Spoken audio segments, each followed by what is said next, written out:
ஹாய்ங்க, எல்லாருக்கும் வணக்கங்க. இன்றைக்கி நான் லஞ்ச் வீடியோ போடலைங்க. ஏன்னா வீட்டை க்ளீன் பண்ணுற வேலை இருந்ததால் லஞ்ச் வீடியோ போட முடியல.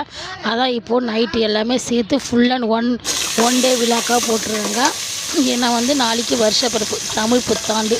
ஸோ அதனால் நான் காலையில் எல்லா வீட்டையும் கழுவி தள்ளணும். அதுக்கப்புறம் விலை சமாளிக்கணும், குங்குமம் வைக்கணும்.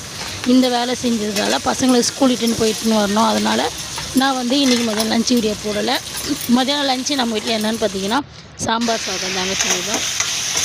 சாம்பார் சாதத்துக்கு தேவையான அளவுக்கு காய்கறிலாம் கட் பண்ணிட்டேன். நான் முருங்கைக்காய், கத்திரிக்காய், அவரைக்காய், கேரட்டு, பீன்ஸு எல்லாமே போட்டு சாம்பார் சாதம் தான் வைக்க போகிறேன். நான் இன்றைக்கி எப்பவுமே நான் குக்கரில் தாங்க செய்வேன். குக்கர்லேயே எல்லா காயும் போட்டு எல்லா மசாலாம் போட்டு வேக வச்சு தாளிச்சிடுவேன். இன்றைக்கி நான் சாதம் குக்கரில் உப்பு, மஞ்சள்தூள், பெருங்காயம் போட்டு வேக வச்சுட்டு அது கூட நம்ம இப்போ கடாயில் எண்ணெய் ஊற்றி சின்ன வெங்காயம் போட்டு செஞ்சால் சூப்பராக இருக்கும். சின்ன வெங்காயம் வதக்கிட்டு, தக்காளி வதக்கிட்டு, நம்ம கட் பண்ணி வச்சுருக்க காயெல்லாம் வதக்கிட்டு, ஒரு தேவையான அளவுக்கு சாம்பார் தூள், நம்ம வீட்டு மிளகாத்தூள் போட்டு நல்லா காய் நல்லா வெந்ததுக்கப்புறம் நம்ம ரெடி பண்ணி வச்சுக்கிற சாப்பாடு எடுத்து இதில் கிளறிட்டு இறக்கும் போது கொஞ்சோண்டு மஞ்சள்தூள் கொஞ்சம் போட்டுக்கோங்க. அதுக்கப்புறம் புளி தண்ணி கொஞ்சம் ஊற்றிங்க டேஸ்ட்டுக்கு. அப்புறம் நெய் ஊற்றினீங்க இறக்கினீங்கன்னா சூப்பரான நம்ம வீட்டு ஸ்டைலில் அதோடு எனக்கு தெரிஞ்ச மாதிரி சாம்பார் சாதம் ரெடி ஆகிடுச்சிங்க.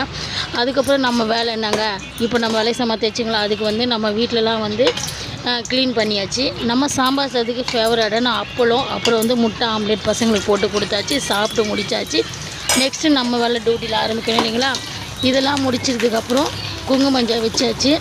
நம்ம வீட்டு எல்லாமே க்ளீன் பண்ணி கோலம்லாம் போட்டாச்சு. அப்புறம் பசங்களையும் ஸ்கூல்லேருந்து கூப்பிட்டு வந்தாச்சு.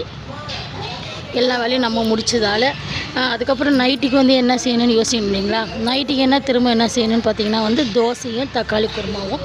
அதுக்கு 2 இல்லை 3 தக்காளி, 2 வெங்காயம் எடுத்துகிட்டு கடாயில் எண்ணெய் ஊற்றி பட்டை, லவங்கம், சோம்பு எல்லாம் போட்டு வெங்காயம் தக்காளி நல்லா வதக்கிட்டு அதுக்கப்புறம் தேவையான அளவு மஞ்சள்தூள், உப்பு, கரம் மசாலா, அப்புறம் தனியாத்தூள், தனி மிளகாத்தூள் போட்டு நல்லா கொதிச்சதுக்கப்புறம் இறக்கும் போது கொஞ்சோண்டு தேங்காய் உடைச்ச கடலை, அது மாதிரி கசகசா இதெல்லாம் போட்டு அரைச்சி ஊற்றினோம்னா என்னோடய ஸ்டைலில் தக்காளி குருமா ரெடி ஆகிடுச்சு. தோசைக்கும் தக்காளி குருமா சூப்பராக இருந்ததுங்க. இன்றைக்கி போய் இப்படி தான் போச்சு. பூவெலாம் கட்டியாச்சு. Have a nice day. Good night அனைவருக்கும். நன்றி, வணக்கம். நெக்ஸ்ட் வீடியோவில் பார்க்கலாம். பாய்.